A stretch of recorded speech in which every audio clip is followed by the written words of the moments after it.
This came out only in women's sizes. And the next thing you knew, men were trying to cram their feet into every size 10 sold out instantly. And the shoes had to be re-released in men's sizes.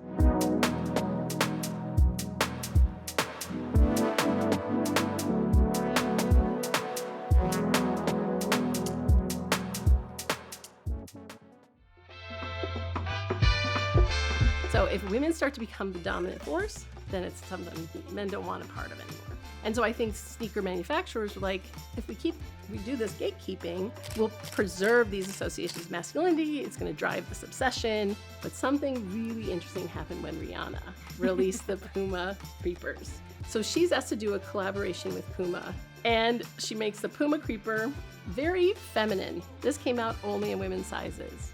And the next thing you knew, men were trying to cram their feet into every size 10 sold out instantly, and the shoes had to be re-released in men's sizes. That might seem like a small moment, but the fact that men were willing to wear a shoe related to a female celebrity. Really interesting to see the gender neutrality of sneakers start to be more prevalent. So I think by looking at just these three historic examples, I think we can chart sort of these shifts in ideas around femininity, ideas around women's sneaker use. I think the other thing too that has opened up for women within the sneaker space is that I think we're still very slow to celebrate excellent female athletes, but female musicians are recognized a little bit more. You know, when Run DMC signed with Adidas in 1986, the next musician that signed with Adidas was Missy Elliott, but decades later.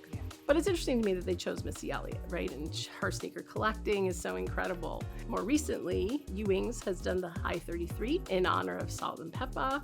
And so there is sort of this desire to make sure that female musicians are either recognized or given opportunities, such as Rihanna that you see here. Now, when you think about how many women collaborators there are designing for massive sneaker companies like Melody Asani, who I'm wearing today, or we have Yoon Ambush, Rihanna, we have Missy Elliott, we have Danielle Guzio with Reebok. There's just so many more collaborators, and that really helps inform where sneaker culture is going, because women are so interested in sneakers, and their ability to purchase sneakers is, I think, an opportunity for the sneaker industry to really look at, like, okay, we need to provide these women something back, because clearly they're willing to invest and they're willing to support this industry.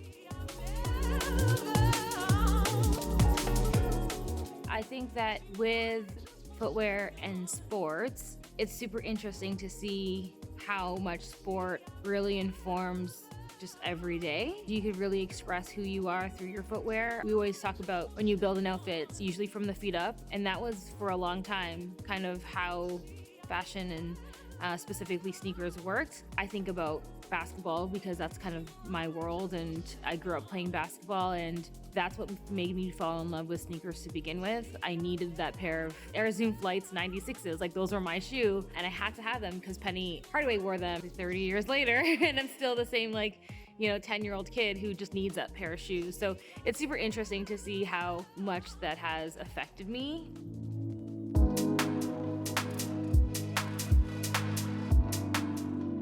I think that there is some very interesting shifts. For example, the WNBA rising in incredible importance. You're gonna see a lot more player edition shoes and specifically lines dedicated to women.